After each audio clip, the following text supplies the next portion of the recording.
Assalamualaikum warahmatullahi wabarakatuh.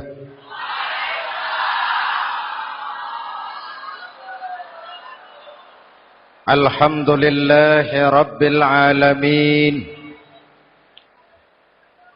Wassalatu wassalamu ala asyrafil mursalin Sayyidina wa maulana Muhammadin wa ala alihi wa sahbihi ajma'in, amma ba'du. Saudara-saudara kaum muslimin yang berbahagia, hadirin, kesempatan malam ini saya ingin cerita akhirat saja. Sudah pernah ke akhirat belum? Mau? Kalau mau saya daftar, besok berangkat. Salah satu rukun iman yang 6, percaya kepada adanya akhirat. Satu saat alam ini akan hancur sehancur-hancurnya. Bumi, gempa, gunung, meletus, air laut tumpah ke darat. Planet-planet bertabrakan, halilintar menyambar, angin topan bertiup. Semua yang bernama hidup mati, itu kiamat. Lalu kita akan dibangkitkan di padang mahsyar, dibangkitkan dari kubur kita masing-masing. Dan subhanallah, pada saat bangkit dari kubur itu, keadaan muka kita ini menurut satu riwayat berubah menurut amalan kita masing-masing. Jangan heran nanti ada yang dibangkitkan dari kuburnya itu mukanya berubah jadi muka tikus. Hebat sekali. Badannya badan manusia, tangannya tangan manusia, mukanya muka tikus. Sebab apa? Sebab waktu di dunia amalannya amalan tikus. Apa amalan tikus itu? Suka menggeragoti barang yang disimpan rapi-rapi.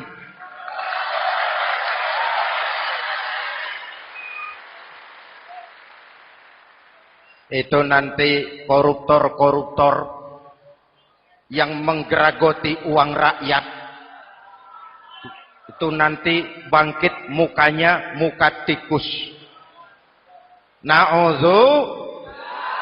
Saudara lihat, oh ini yang geragoti uang rakyat mukanya muka tikus. Ada lagi yang bangkit dari kubur, mukanya itu berubah jadi muka harimau. Kenapa? Waktu di dunia amalannya amalan harimau. Apa harimau itu? Mau menang sendiri, keras kepala, kupeh. Di mana ada hutan, rajanya pasti harimau. Padahal hutan belum pernah bikin pemilihan umum. Betul? Tapi harimau tidak peduli. Ada pemilihan umum atau tidak, saya raja hutan. Setelah naik jadi raja di hutan, harimau bukan melindungi rakyatnya, malah makanin rakyatnya.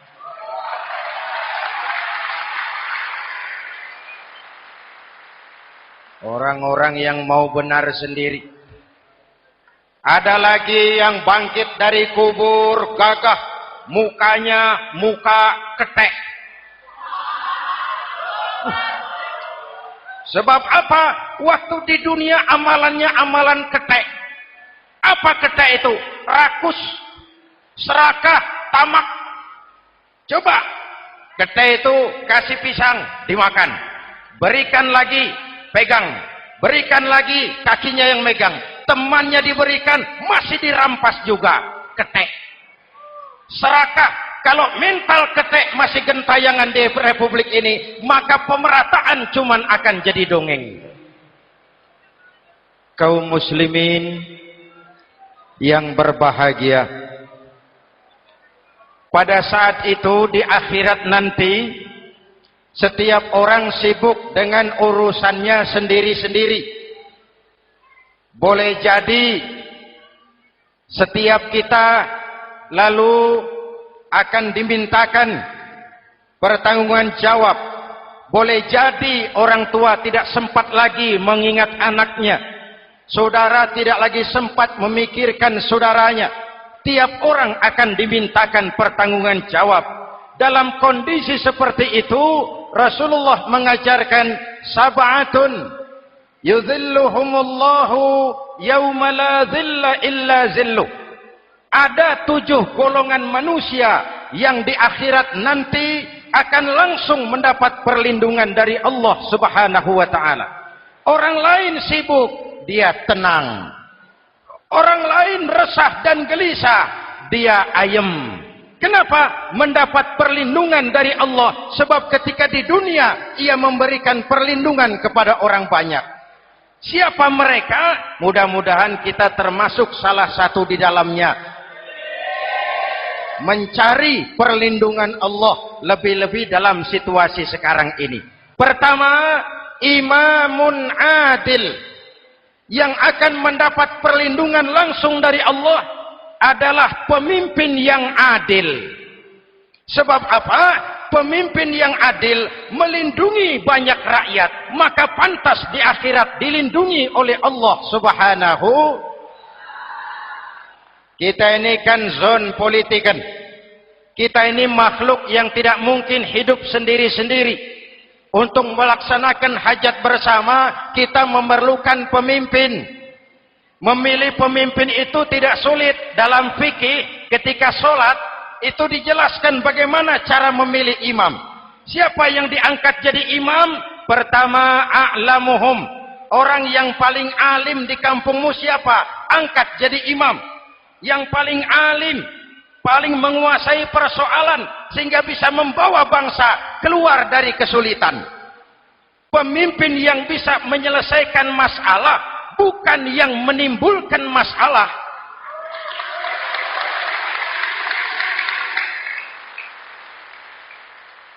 Apalagi kalau pemimpinnya jadi masalah, bagian dari masalah. Ini namanya pengurus jadi urusan.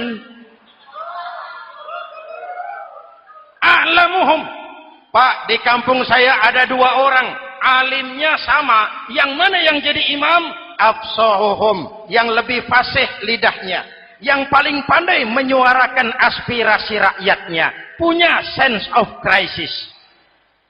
Yang satu alim tapi pelo. Yang satu alim tidak pelo, yang tidak pelo jadi imam. Kenapa? Tidak sah orang fasih bermakmum kepada imam pelo. Pak, ini imam pelo, makmum pelo semua. Sah. Namanya kampung pelo. Aduh Pak, ini 2 orang alimnya sama, fasihnya sama. Yang mana yang jadi imam? Aktsaruhum sinnan, yang lebih tua umurnya, senioritas baru dihitung. Lahirnya bareng Pak. Yang mana yang jadi imam? Awaluhum hijratan, yang lebih dulu tinggal di situ, yang punya semangat nasionalisme yang tinggi, yang cinta kepada bangsa dan rakyatnya. Sudah ada imam? Sudah. Ayo azan. Apa azan itu? Proklamasi. Salat mau dimulai. Sudah azan? Sudah. Qobliyah 2 rakaat. Qobliyah. Apa qobliyah itu? Dulu ada namanya Panitia Persiapan Kemerdekaan Indonesia. Qobliyah. Sudah qobliyah? Sudah. Luruskan shaf. Atur barisan yang lurus. Rapatkan barisan. Apa ini? Bentuk pemerintahan yang kompak, bersih, berwibawa. Jangan sesama elit saling tawuran.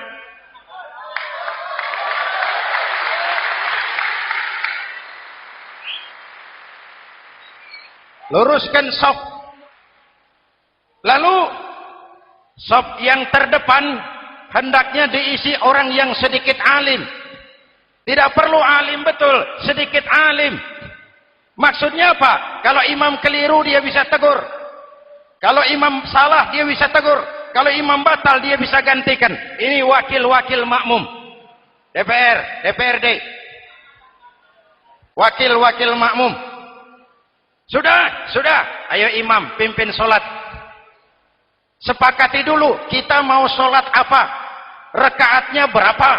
Surah yang mau dibaca apa?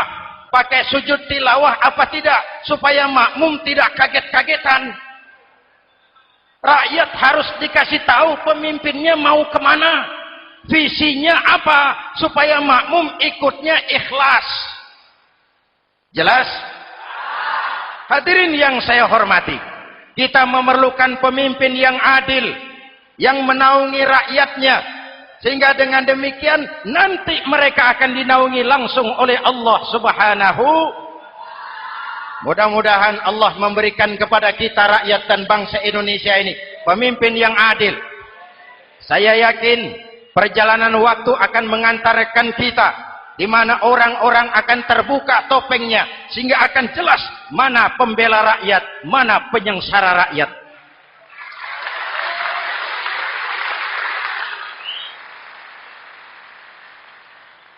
Lalu sebenarnya tiap kita ini kan pemimpin.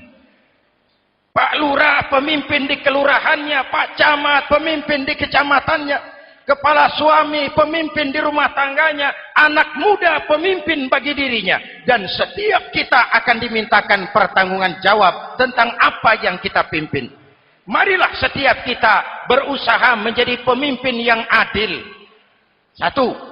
Yang kedua, syab nasya'a fi ibadatillah, anak muda yang tekun beribadah kepada Allah. Amin.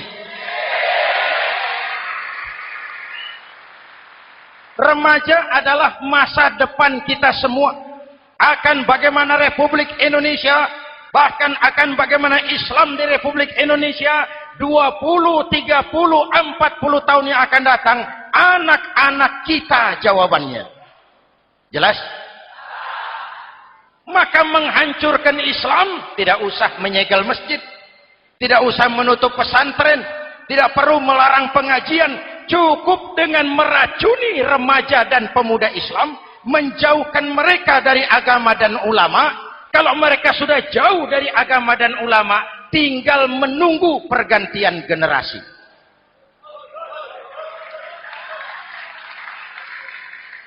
Maaf, kalau yang sudah 60 tahun ke atas, itu saya anggap angkatan selamat. Generasi tanda seru. Insya Allah mantap akidahnya, tidak goyah imannya. Tapi yang 30 tahun ke bawah, adik-adik saya ini, the next generation. Kalian yang jadi pilot project. Hei remaja-remaja Islam, kalau mau jadi remaja dan pemuda modern, jangan dekat-dekat ke masjid kuno.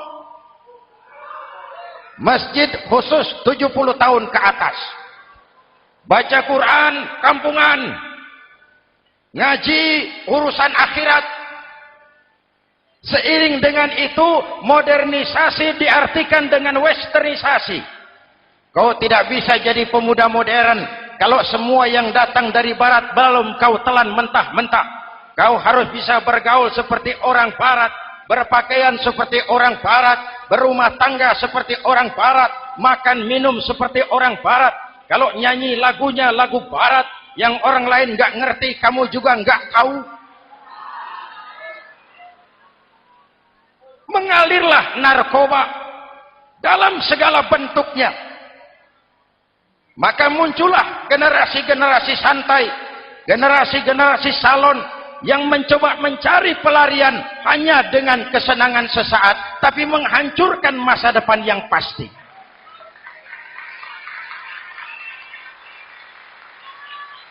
Maka mengalirlah free love, free sex, Samenleben, hidup bersama di luar nikah alias kumpul. Ya sama saja, kumpul kebo, kumpul embek itu sama. Hadirin yang saya hormati, kalau sudah hancur tinggal menunggu pergantian generasi. Oleh karena itu, adik-adik saya, para remaja, para pemuda, kalian harapan kami semua. Di pundak kalian Kami pertaruhkan hari depan bangsa dan negara ini. Hidup cuma putaran menunggu giliran. Ada saat datang, ada waktu pergi. Ada hari lahir, ada saat kembali. Ada hari dilantik, ada saat untuk menyerahkan jabatan. Hidup cuma sekadar menunggu giliran. Karena itu kepada kalian saya ingatkan satu ucapan orang bijak. Hai anak muda, berpikirlah kau di waktu pagi. Bekerjalah di waktu siang. Makanlah di waktu sore. Dan tidurlah di waktu malam. Berpikir di waktu pagi. Belajar mumpung masih muda. Bekerjalah di waktu siang. Amalkan ilmu itu setelah dewasa. Makanlah di waktu sore. Hari tua tinggal menikmati hasilnya. Tidurlah di waktu malam. Matilah dengan tenang. Kalau pagi kau tidak berpikir, nanti siang kau tidak akan bisa bekerja. Kalau siang tidak kerja, nanti sore mau makan apa? Kalau sore tidak makan, alamat malam enggak bisa tidur.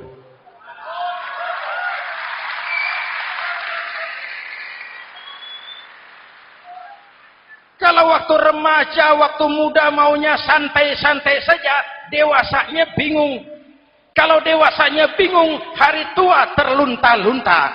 Kalau hari tua terlunta-lunta, matinya menteleng. Maka lebih baik makan singkong betulan daripada makan roti mimpi.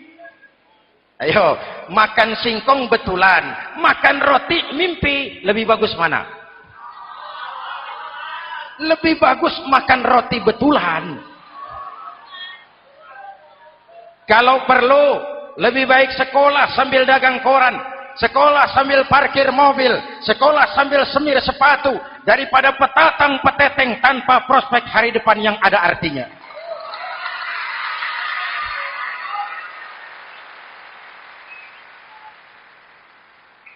Inilah golongan kedua yang nanti akan langsung mendapat perlindungan dari Allah. Anak muda yang tekun ibadah. Kalau orang tua tekun ibadah, pantas.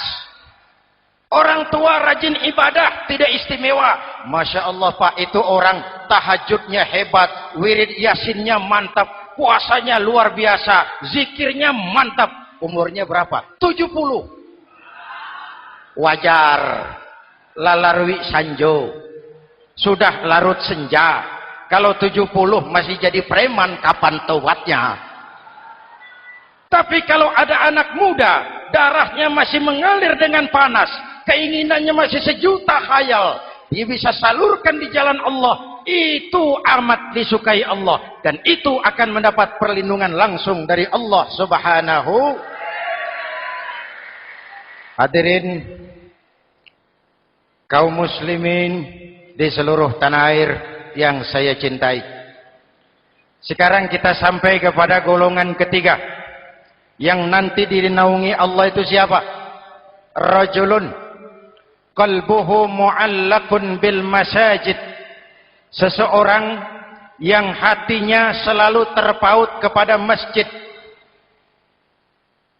Masjid memang tempat melaksanakan sholat, tapi lebih dari itu dia adalah pusat kegiatan umat.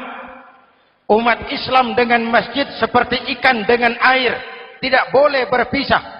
Sehingga ada hadis qudsi mengajarkan, inna buyuti fil ardil masajid wa inna zuwari fiha ummaruha. Rumahku di permukaan bumi adalah masjid. Orang-orang yang memakmurkan masjid adalah tamuku. Dari masjidlah terpancar semangat silaturahmi. Dan itu yang sangat kita perlukan sekarang. Di tengah-tengah kerentanan kita sebagai bangsa, masjid harus jadi lem perekat. Di sini siapapun yang datang mengucapkan assalamualaikum. Betul? Menebarkan salam, menebarkan rasa damai, bersalaman. Kata Nabi, ma min muslimaini yaltaqiyani fayatasafahani illa ghafarallahu dzunubahuma. Apabila dua orang Islam bertemu lalu bersalam-salaman, Allah